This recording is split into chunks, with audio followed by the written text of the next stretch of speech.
My name is George Motz, and yes, I am your burger scholar. Oh!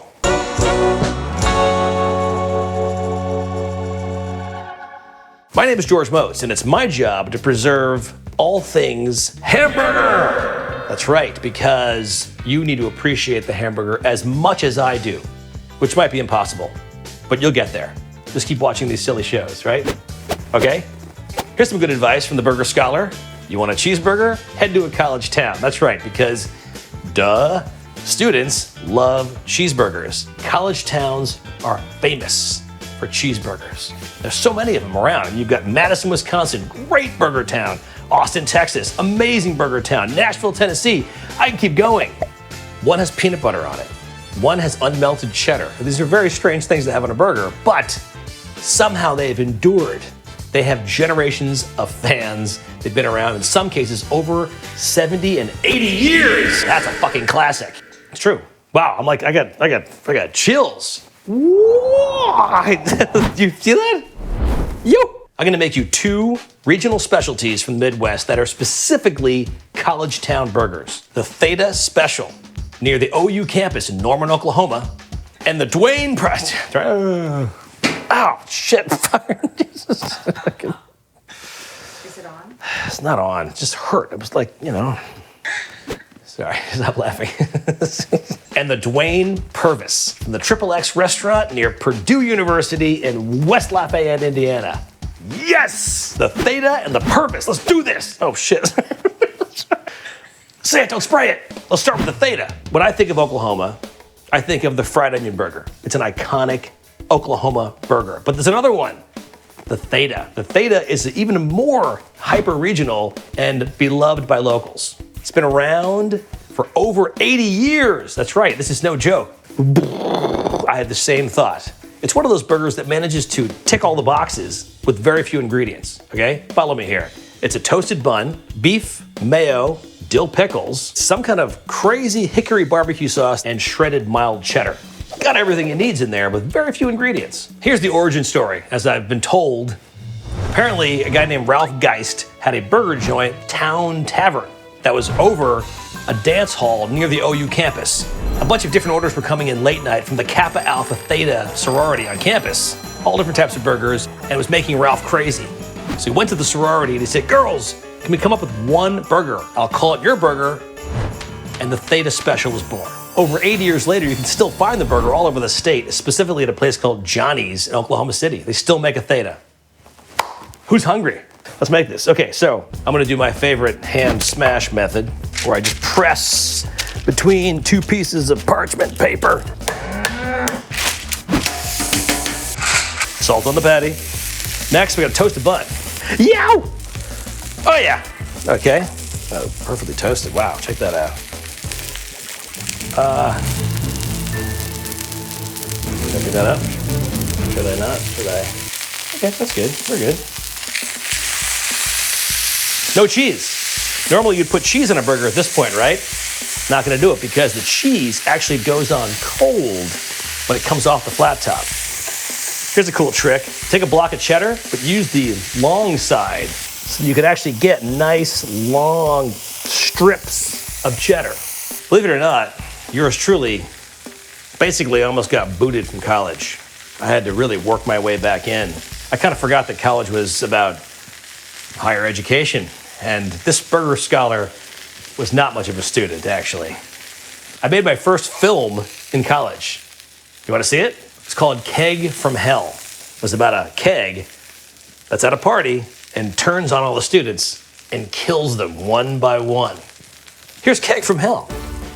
I can't believe you're looking at this. I can't believe I'm looking at this.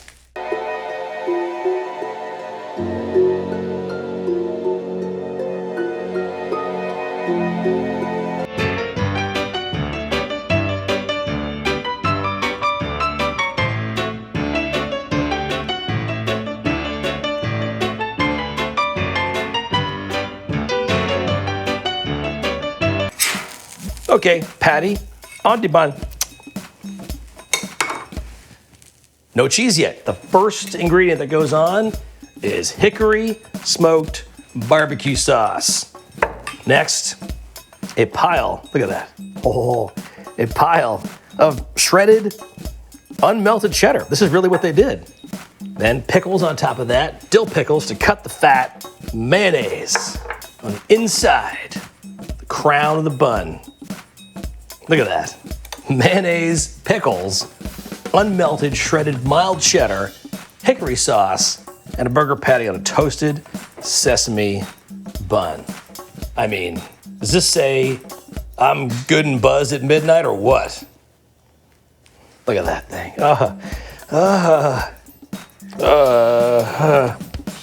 I mean, you can see why this is a college town favorite. Look at this thing.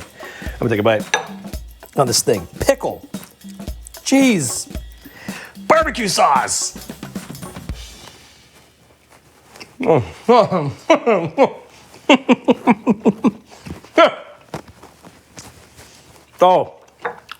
Oh, yeah. If it were midnight in Norman, Oklahoma, 1937, I would still have sauce on my face and I wouldn't give a fuck.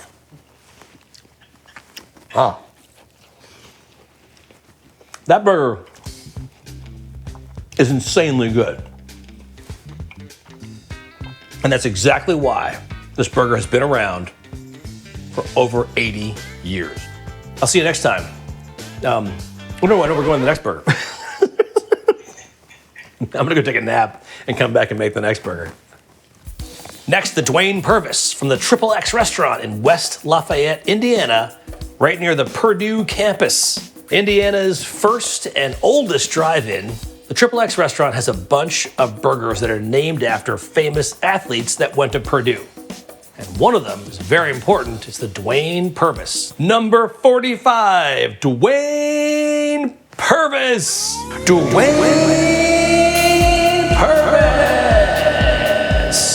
Duane Purvis was not only a fullback for the Boilermakers, who actually one year ran 1,800 yards in 1 year.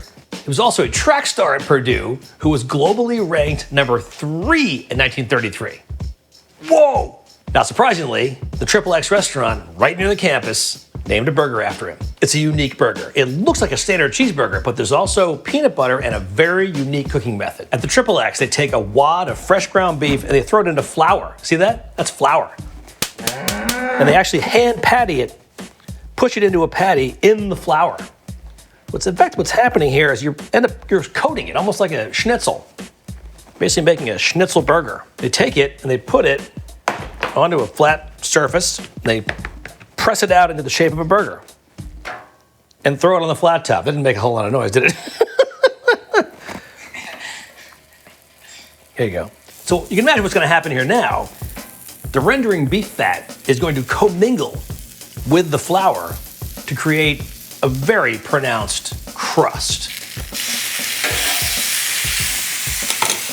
Cheese on. Oh yeah. Triple X started out as a root beer stand, or what was known back in the days of Prohibition as a thirst station. They made their own root beer. There was a time when breweries shifted to making root beer because they couldn't make beer during Prohibition. And the Triple X brand still exists today. In fact, you can go to the Triple X restaurant and get yourself a Triple X root beer. One of the best ways to wash down a Duane Purvis. Oh, mother. They take the bottom of the bun, the heel, and they take a very large scoop. Actually, they use a spatula, and they basically put the peanut butter onto the bottom of the bun, just like that. That's right, it's on the bottom. Next, the patty. Yay! Lettuce, slice of tomato, pickle, and raw onion. It's all put together just like that. Oh, look at that. When you mix beef grease and peanut butter together, whew, stand back. That's a good combination right there.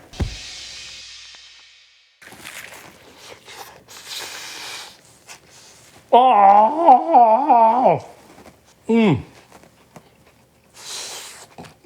boy. Oh, man.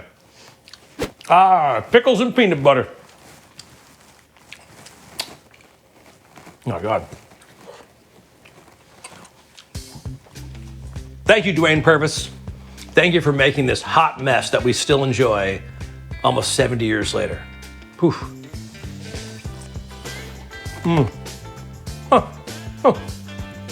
We learned a lot in this episode. We learned a lot about college town burgers. I didn't learn a whole lot in college, but I did learn a lot about eating in college.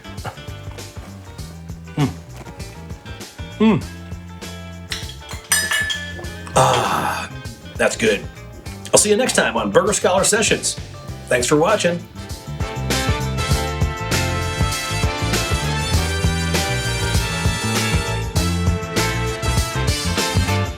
Hi, I'm George Motz from Burger Scholar Sessions. Don't forget to like and subscribe and watch more episodes right here.